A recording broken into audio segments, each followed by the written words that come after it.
Here's your report. Oh, thanks, Jane. I wish I could hire someone just like you. Try LinkedIn Hiring Pro. It's more than a job board. It's like the recruiter you always wished you had. Hiring Pro uses real-time insights to match your role to LinkedIn's unique network of professionals and delivers a short list of best fit candidates. You'll spend less time sorting applicants and more time talking to the right people. Let's do it. You're irreplaceable, Jane, but another you would be great. Hire right the first time. Post your job for free on LinkedIn today at linkedin.com/quality.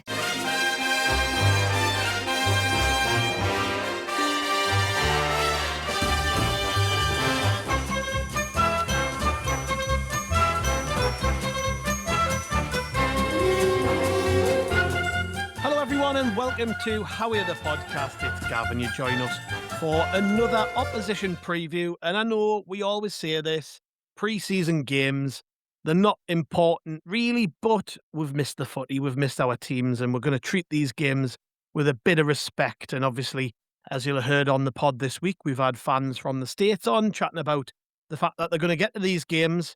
And for the rest of us sat back at home watching on streams and telly and Sky and whatever else, we're going to hopefully be able to keep our eyes open to watch this match against Liverpool over in Nashville. And joining me today, I have a very special guest. It's John Gibbons from the Anfield Wrap. Hello, mate. Hello. I was going to say good morning, but then it just turned to good afternoon as you were doing your very fine intro. So yeah, good afternoon. Yes, indeed, mate. How's things? How's the summer been for you? Good, yeah. It started a little bit crazy. Obviously we've changed our manager. It wasn't completely clear whether they were going to do that or not. There was a bit of talk that, once they scraped into the Champions League, that he was going to maybe get another go, but he left. He sacked him on a Saturday, which is always good fun when you've got plans with the family and then suddenly you've got to drive in and do stuff. But yeah, but replaced him quite quickly with a new guy. We're all hopeful will do really well. Obviously, everyone who watched the Premier League last season knows who he is, knows how his teams play. So we're hopeful there. So yeah, a bit of a crazy start. And then after that, just been enjoying watching the World Cup and everything around, that. So pretty good. Yeah, how about you? Yeah, not bad, really. I mean, the World Cup felt a bit like Sunderland's World Cup at times because we had so many bloody players there, I know, 12 of them, and that's going to feed naturally into this conversation, I guess, because we're both missing a lot of players, but we'll leave that for a minute or so. But you mentioned there Andoni Iraola coming in, replacing Arne Slot over the summer. Obviously, I'm sure there are mixed feelings about that, given Slot won a league title, but then Liverpool weren't particularly great last season. So how big a change does Iraola kind of represent for you, do you think? Well, hopeful it's a big change, yeah, because I think last year it wasn't so much the results as the style of football that people were struggling with. We were poor to watch, to be honest with you, pretty passive off the ball and pretty unadventurous on it. So yeah, slow passing and no tackling is kind of tough to watch, really. So Iraola's coming in. He's obviously a guy who, we will have all seen his teams play. The very front foot, the press high, which I think is tends to be what Liverpool fans want to see. But also with the ball, they'll try and create chances as quickly and try and get men forward. So listen, it's a big jump for them. There's no two ways about it. Bournemouth did really well last season, and so in terms of league position, there wasn't much between the clubs. But in terms of size of everything and everything around that, it is much bigger. He's never managed a team in Europe before, so there's going to be the challenges around that. Just the extra games and how you manage a schedule for the team who, as I've just said, like to put into a lot of games is going to be new for him. But listen, it's a new guy. You've got to get behind him. Having near the supporters, you've got to give him every chance. You've got to, support him and see how he does. And that's what we plan to do. Is the mood around Liverpool one of excitement or uncertainty with this? Yeah, I think cautious excitement, really. I think, it's, as I say, the football being tough to watch last season, a new guy coming in who plays more attacking, I think that is making people look forward to going to the game a little bit more. But also we know he's going to need a little bit of time. And also for any manager coming in, be it Iraola, be it Jurgen Klopp, be it whoever it might be, you can only do so much with what you have. And Liverpool, I don't think the manager had a great season last year, but I also don't think that the squad that we ended up with was quite right. We lost some good players who'd won the league and replaced them with, a lot of star quality, but it left us a little bit thin. And also some of those players who come in either struggle to settle or struggle with injuries, or in some cases both. And so I think whoever the manager was going to be next season, whether it was on a slot, whether it was a new manager coming in, or always would have needed new players alongside that as Mm. well, especially in key positions. We haven't really solved that yet. So I think there's a desire. I mean, listen, we all want more transfers, don't we? But I think there is a desire amongst fans for, if we're going to give the manager every chance, then that needs to be the sporting director as well as us supporters. Yeah. And obviously, the manager's gone, but a lot of big players too. Easy to forget how much experience is left of the squad over the summer. Mo Salah's gone, which is obviously probably the biggest departure. Andy Robertson, Ibrahima Konate, all left as free agents. I mean, those are enormous personalities to lose, aren't they? But which departure worries supporters the most, or is there no worry? Are people kind of past it already? Yeah, it's a really good question, mate, because we'll miss them all in sorts of different ways.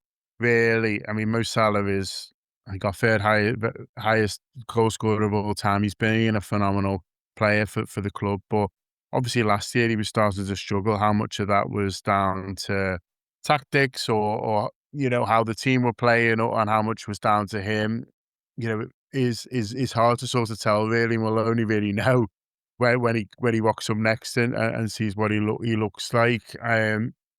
He looked pretty good in the World Cup, but then there was guys even older than him sort of thing. So it's a different style of football, isn't it? But and a different Yeah, way of football, really, and teams set up in different ways. I think he did look towards the end of for him, the idea of him playing for top club in the Premier League has probably sort of gone. And so I think on the pitch, I think in a way Salah will be sort of quite easy to replace, but off it at everything he brought to the club, and his star quality, and he's a global superstar that sort of transcends sport, really. And so I think he there is a gap in terms of that. Andy Robertson is another one whose best years are behind him, but has he gone too early? Again, we'll have to see how he plays for Tottenham. He's obviously got a club in the Premier League, so you get to see it. But just his experience and everything around it, and we've lost a lot of leaders recently, and we've lost a lot of players who knew what it took to win championships and to get over the line in big games, and that is a big concern, really, when you're looking at the squad that we have. There's talent in there, but you don't just look at this summer, but over the last few years, the number of players who were natural leaders who've moved on, and you do worry about who's going to set the standards in training. It's not just matches, is it? It's everything, and everything that not just players like Robbo were like, but James Milner, Jordan Henderson, one of your boys, who's one of our greatest ever captains. People like that, who it's not just about what they do on the pitch, or not just about their YouTube compilations. It's about the standards they set, and we're losing that. The only one, there's a couple left of the old guard. There's obviously Virgil, who's still around. Got at least one more year. There's Alisson Becker, but apart from that, there's a lot of unfamiliarity, a lot of change at Liverpool, when we had a lot of continuity. And there was, I think that there was some summers where you'd only buy one player and he'd come in and then you do really well, and now it feels like there's 6 in, 6 out every summer. There's managerial change. There's talk of the sporting director Richard Hughes going into Saudi at the end of this window. That seems to be likely to happen. Michael Edwards, who was brought back in to oversee the whole thing, is gone, and so it's just a lot of instability at a club where we used to be a lot of the opposite. So yeah. you're just not quite sure what to think as a supporter in those moments. In a way, it's exciting, and in a way, you hope the new players sort of grab it and become the next great Liverpool team. But also, I've got no idea how we're going to do next season, and in a way, that's exciting, but in another way, it makes you kind of nervous too. Yeah, just made a couple of exciting signings though already. Jeremy Jack, is it Jacket or Jacket? I'm looking at like, it. yeah, Jackie. I'm looking and thinking I can just say Kenny Jackett. But yeah, Jeremy Jackie. 55 million was a reported fee. Victor Munoz, who was actually linked to Sunderland as well, and that was so pleasing watching that one play out, as you can imagine, for us, because he was snatched from right under Newcastle's noses for 34 million. Two decent signings, though. It looks like on paper. I don't know a great deal about either of them, but they're obviously highly rated and ready for that sort of next move. And Munoz was part of that Spain team that won the World Cup too. So that's a good way to come into a new club off the back of that experience. Are you happy with the business done so far?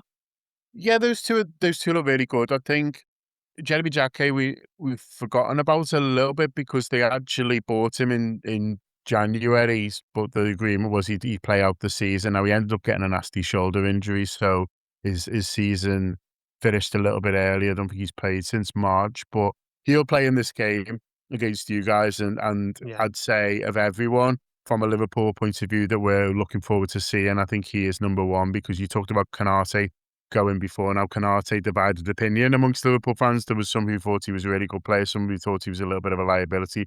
He was able to show both, to be honest with you, sometimes in the same match, but he's obviously started a lot of games for Liverpool, but, very experienced, even though he's sort of quite young. So he will be a loss, and it's an opportunity for we need someone to play alongside Virgil van Dijk next season, and he looks like he's in top position to do that. We've got another defender, Leone, who's still coming back from an injury, quite a young guy as well, but signed last summer, but lost most of last season to a really nasty injury in the League Cup. And so there's an opportunity for Jackie to grab that shirt early. He's took the number 5, which I like. It shows confidence. I think he's only played something like 40-odd league games for his last club in France, so he's hardly any experience whatsoever, but looks a big talent and looks a big lad as well. So I think of everyone who's gone and everyone who's likely to play against you guys on Saturday, I think he'd be the one who people are watching most keenly because he's a potential starter. Well, he's probably going to have to start this first game of the season. So we're hoping to see some exciting things from him there. I mean, like you say, looks a great price for a talented player. You see how good Spain are, so you have to be some player to get into the squad. He doesn't end up playing at all in the World Cup, but that was largely due to bad luck. He was injured for the start of it, where I think Spanish people who we've spoken to said he would have started that first game had he been available because obviously Yamal wasn't quite ready. Williams taking his time to come back as well. So I think they thought his injury wasn't too bad. And then I think trying to get ready for the World Cup, he aggravated something, but I'm sure he'll be fine for the start of the season. He obviously won't play any part in this tour whatsoever, but yeah, looking forward to watching him play if and when he does arrive. Is there is the next move sort of in the offing? Is there an obvious position that needs strengthening next? Because, like I say, we've just been talking there. You've lost a good few players. Yeah, we still need another wide forward, and so they didn't replace Luis Diaz. He was one of the ones who won the league, and they decided to sell last summer. They decided Done really well as well, didn't he? At I know. Well, Munich, that doesn't help. He was great for Bayern Munich, and so I understand why they sold him. He was at an age where you need to give him a really big contract or let him go. They got a good offer, so they decided to let him go. So I think the problem was more that they just didn't replace him. They decided to go with what they had, and they had the greater firepower in theory in the number 9 position. So they thought they could ride it out without him. It didn't work. We also just missed his tenacity a little bit. He's a street fighter, and it's not just the goals, it's everything else. And so I think it's better seeing Victor Munoz as the replacement for Diaz. So we still need that Mo Salah. We still need that guy who's going to play on the right, who's going to start the first game. Barcola is the one who's been mentioned a lot. We all saw him for France, how well he played. That's just a little bit of a messy one at the moment. And they went for Diamande. Diamande looks like he wants to go to PSG, which is fair enough. Why not? I think his family have got links with Paris, and listen, they won the last 2 Champions League. It's a great draw. So he's at Leipzig now, but wants to go there. But so I think the theory was, well, they'll have too many wide forwards. We'll take Barcola off them, and it all sounds very straightforward. But I think the Diamande deal is a little bit messy around his ownership and the fact that Leipzig is still saying, well, we actually want to keep him. And then so we're all just sort of hanging on a little bit. So it feels like one of those that might end up turning into a little bit of a saga, really. And also, I'm not completely convinced that Barcola wants to come to the Premier League. I think he's quite happy in Paris, but might just feel like, if he's not going to get his game, it's time to go. So a couple of others linked, but my concern is that this one ends up sort of dragging out a little bit, and you towards the end of the window and you're a little bit unsure. And then apart from that, defensively, we're still a little bit short. More to do with injuries, really. Conor Bradley's got this horrible long-term injury that there's uncertainty about. It's why we tried to take a defender off you guys in January. We tried to, because we just sort of need cover there at the moment. It doesn't necessarily have to be a world beater or a guy who's going to be incredible. And obviously, we tried to do a deal with you guys in January for Katrina. It didn't quite happen. I know you were trying to get replacements, and I think everyone just sort of ran out of time. But that is still a need, and that is still something that Liverpool need to look at, because we've got good defenders, just not enough of them. And it's a place where, and the manager's been quite clear about that. He said we're really thin. He used the word thin in a press conference the other day. We're really thin at defence, and so this isn't just a case of fans saying, "Listen, we want better players and get him out and get him in." There just isn't enough back there as well. So I think everyone's expecting us to still be busy over the next few weeks. It's just a case of whether they can get these deals done that they want to. Yeah. What would success look like this season and coming up for Liverpool? Because obviously it was disappointing last time out. You've got a flavour for winning titles now, and it feels a little bit more open based on the kind of summer that various clubs have had. I think it's going to be a more open league next season. So what are you hoping for? Yeah, it's a really good question. It's a really good question, and I think for me personally, if there's sort of a lot to it really, but I would love him to, if we could get third place and have almost get better as the season went on, and you were thinking, well, it's his first season. We've jumped up the table a little bit. Even maybe the idea of at some point you're thinking, we might go for the title here. I think that would be seen as real progress. I think last season it was just tough to watch it in many ways. I mean, we started really well, all those late goals, and then we just sort of fell away. And aside for a couple of good nights, there wasn't much to shout about at all. And I mentioned the style of football as well. So I think if next season we can watch something that's a bit more exciting, that gets fans going a bit more about what you want to see from Liverpool. And I wouldn't even necessarily say a title challenge, but something sort of a lot closer.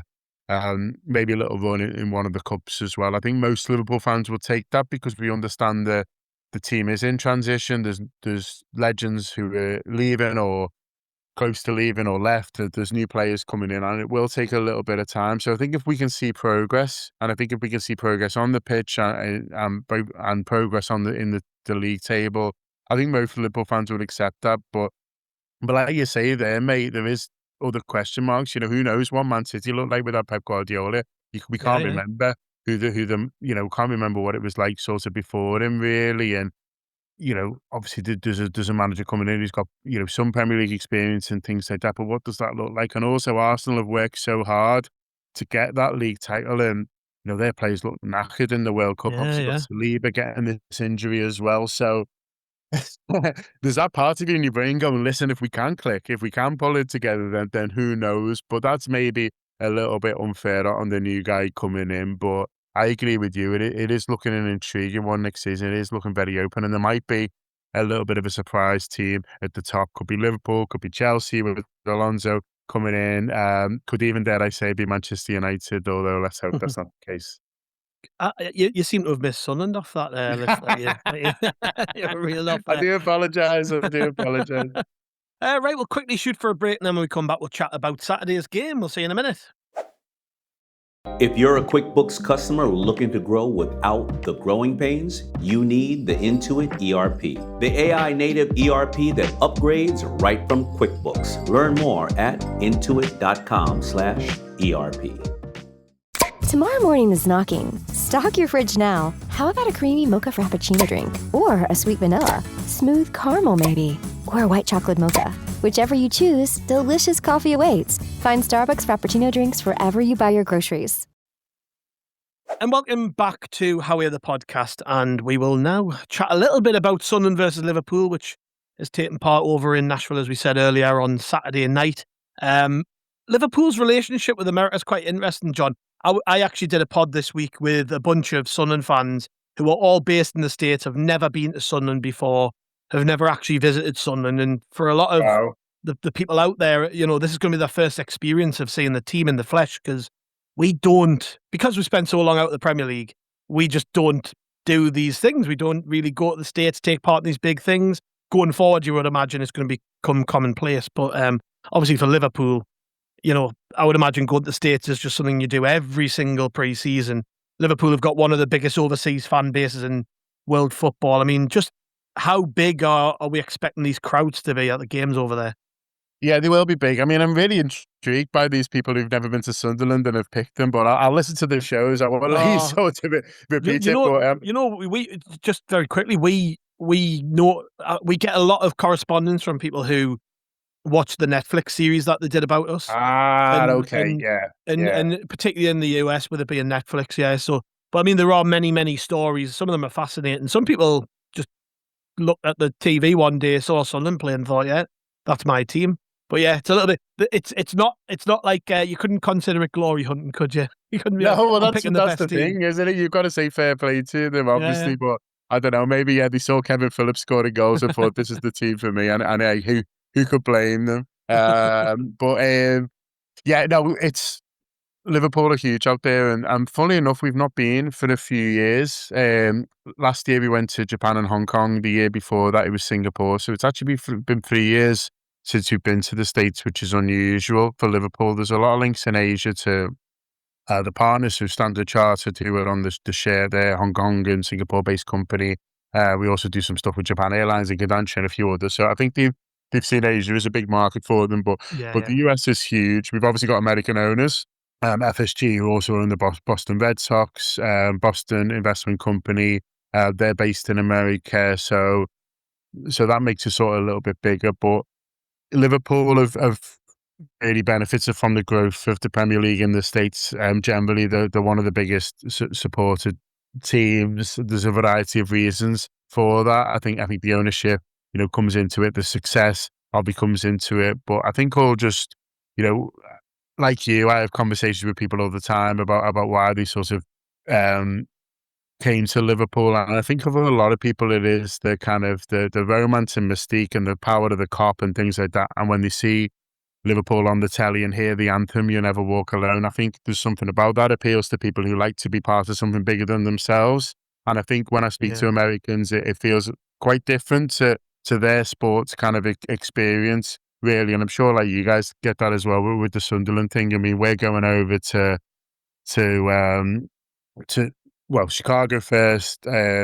Nashville first, isn't it? Which is a city I don't know, but I've been to New York quite a lot because Liverpool have played there 3 or 4 times, and we've also done events. And I've spoken to people who used to go and watch Giants games, and the New York Giants play out in New Jersey. It was where the final was of the World Cup, and the tickets are astronomical. You've got to pay thousands of pounds just for the rights for the season ticket before you even pay for the season ticket. And so, I've spoke to people who used to go and watch the Giants, and they just said it just got so expensive. You're paying $100 just to park your car.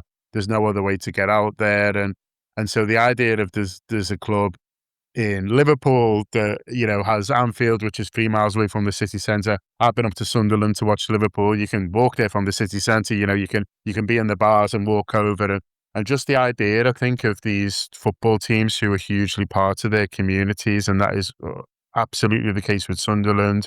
It's the case with Liverpool, that it's part of the city. I think, they don't really, that's gone from the American games and sports a little bit, with the odd few exceptions. And so I think, for them, there's a romance around, the Premier League in general, but particularly around Liverpool that does kind of appeal. And then obviously it helps if you have kind of nights like Istanbul. The number of people who I've spoken to said I watched that Champions League final in 2005, and after that I was hooked. And listen, I was at that game, and it was pretty incredible to watch. But imagine not knowing much about football and kind of watching that. And so big games like that, big players like Gerrard over the years as well, and the way he played has really helped. And so, yeah, the crowds will be huge. I would imagine you'll be outnumbered in Nashville. I do apologise, but we're well aware of that. But listen, it should be good. It should be good fun.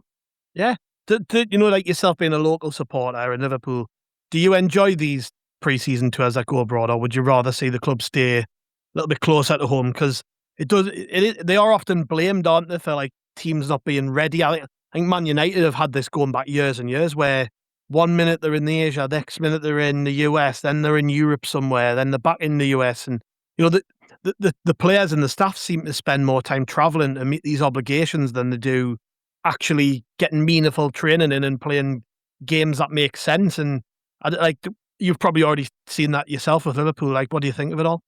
Yeah, it's tough, isn't it? And I can see both ways. I think before I was doing this job, if you like, I probably would have said, listen, I'd rather they play the game in Norway and like the old days, and then did a training camp and then come back and get themselves ready. I know, Jurgen Klopp, if he'd have had his way, he'd have took them to Germany for 3 weeks in a forest with no mobile phones and really kind of ran them to death and done all this team building stuff. But it is the way of the modern world, and I think, managers have come to accept it, supporters kind of have as well. But I would say when you go out there, and I've been lucky enough to do a lot of them, and you see what it means to the supporters in America and Asia. You were just talking about Sunderland fans there, mate, who maybe never thought they'd see their team, and then suddenly it's just sort of, not quite down the road, but much easier to get to. And when you go out there and experience that, and you see, I was in Japan last summer, and there's people crying while You Never Walk Alone's playing and things like that, and you think, God,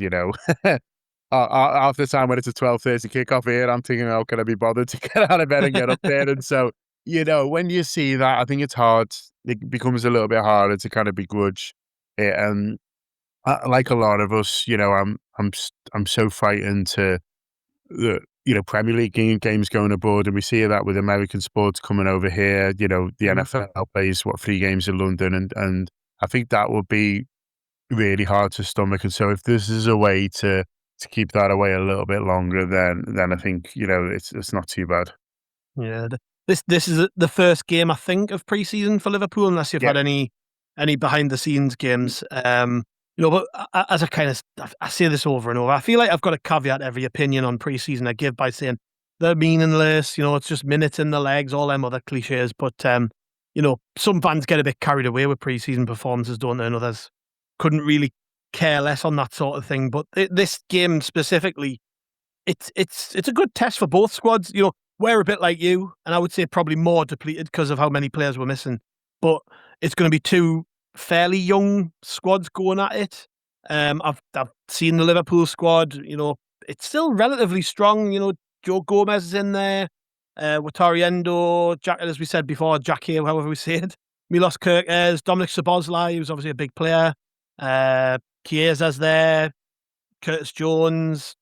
Tsimikas is playing. Mamardashvili's playing. So Frimpong's in there. It's not your strongest team. It's a bit like us. We haven't got a centre forward either, I don't think, for this, unless Wilson Eastdorf gets some minutes after come back from the World Cup. But still, for those players who are making the trip, it is important in a way, because I think when I'm reading through them names, a lot of them players aren't probably the first names on the team sheet for Liverpool generally, but it's a new manager, and with other players out the way, it's a chance to impress, really, ultimately. I know, like I say, it's not that important, but it is individually probably important to some of these players that they try and make the right impression, isn't it? Yeah, I agree with that. I agree with that assessment, and I think it is probably a bigger game for us than it is for you guys, just because of that. Just because it's the first Liverpool game under the new manager, albeit a pre-season game, and so as fans, we're going to be looking for clues on, well, how is the manager want to play? How is it going to be different to Arne Slot? And we're going to be watching it with a little bit more intrigue, really, because you're looking for clues on for next season. But for those players, and especially for the younger players, it's a massive opportunity to stake a claim. You mentioned there Curtis Jones. He's someone who I think a year ago I would expect it to be in the England squad going away, but it doesn't happen because he falls out of favour with the manager last season, doesn't end up starting enough games, and then isn't in the England squad. Let me tell you, Curtis Jones thinks he should be starting every game for Liverpool. He's got that confidence about him, and so I think he'll be really keen to impress. You mentioned Joe Gomez there as well, as someone who, has been an England international. He isn't quite there at the moment. Hungary didn't qualify, so you've got Szoboszlai and Kerkez, who were two starters for us last season, two really big players for us. Two of our better players. I mean, Szoboszlai was Player of the Year last season. Kerkez was probably the best of our new signings, and so you've got them two who are going to be playing. But the ones who would really encourage people to look out for are the younger players. So you've got Rio Moa, who was held back a little bit last season, much to the frustration of a lot of the crowd.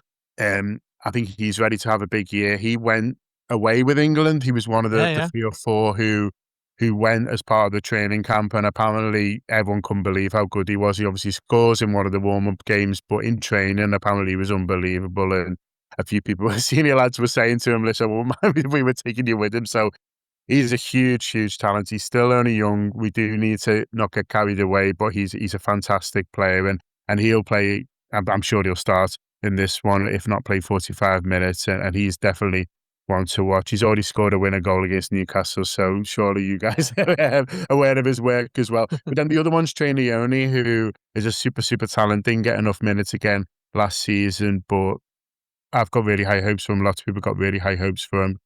He'll start the game, so look out for him in centre midfield as well, because he's a really talented young player, and one who I think's got a decent chance of a lot more minutes next year.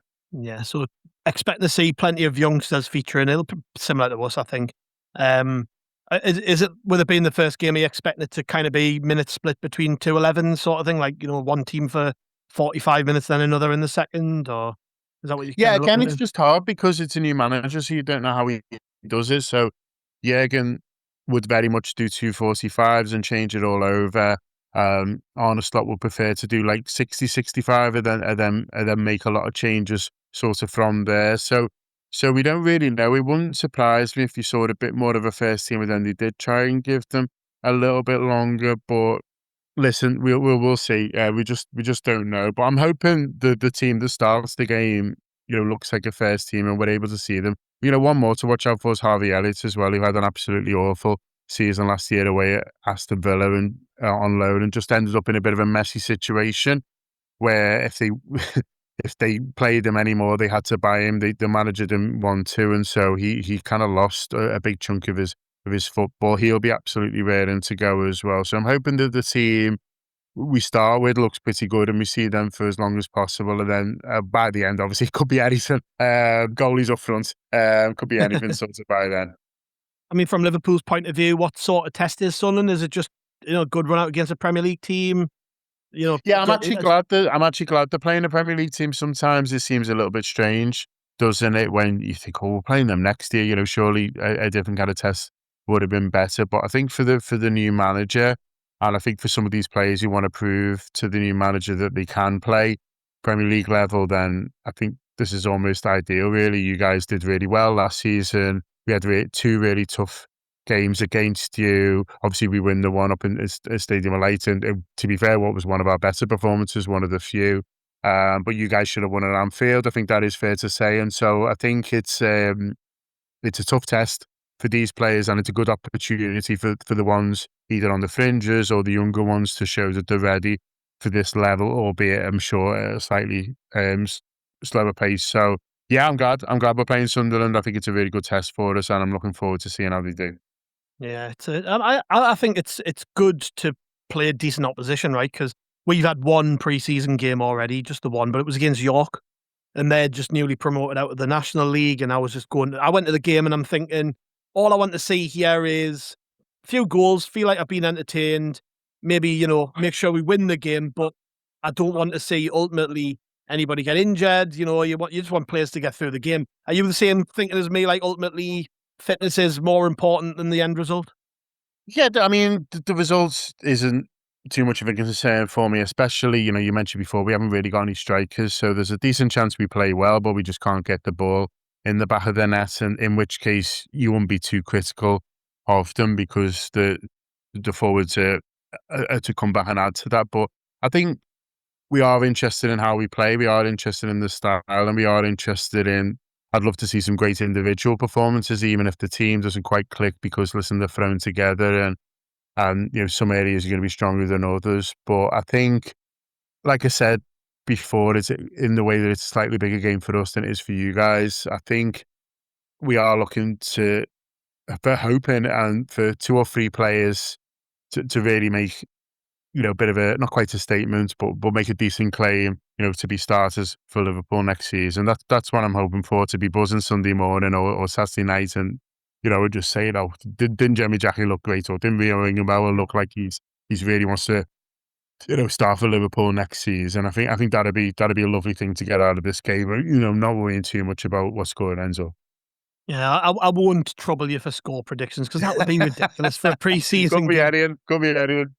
Yeah, let's just hope there's plenty of goals. We're all entertained. Nobody gets hurt, and that it was a worthwhile exercise. I think that's all I ever care about from pre-season. I feel like you do have to keep reiterating that point about pre-season, though, mainly to people listening, because you do see a bit of a wild reaction online sometimes to results in pre-season. I can't remember the last time Sunderland had a good pre-season in terms of results, and we've been promoted and then finished 7th and qualified for Europe. So it doesn't matter really, as long as the manager's happy with the fitness and stuff. That's the main thing. And like you say, I think we're going into this with very different objectives. I think you said it before. Iraola's going to hope to, I guess, learn new things about these new players. And from a Sunderland perspective, we just want to try and give some of these young players a chance who've been fortunate enough to make the trip over, because we've got so many players missing. So I am really looking forward to the game, though. I hope I stay up for it, because it's late. It's late our time, mate, isn't it? But I'm sure we'll catch up again during the season. John, thank you very much for joining us. It's been an absolute pleasure to have a bit crap with you. Yeah, at any time. Look forward to it.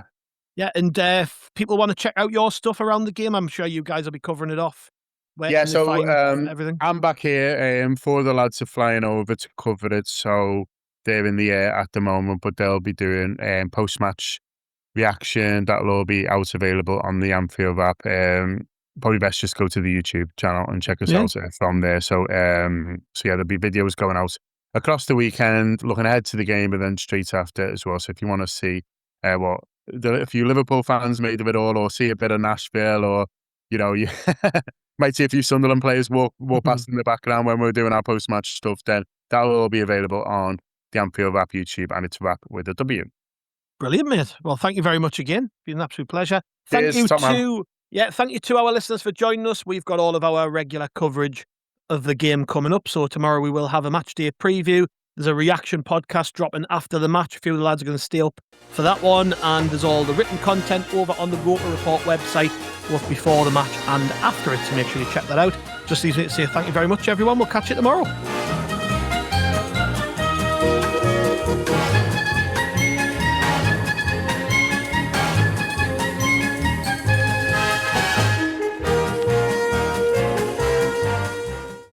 Starting a business can seem like a daunting task, unless you have a partner like Shopify.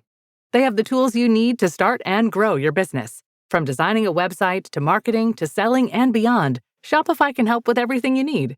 There's a reason millions of companies like Mattel, Heinz, and Allbirds continue to trust and use them. With Shopify on your side, turn your big business idea into... Sign up for your $1 per month trial at shopify.com/special offer.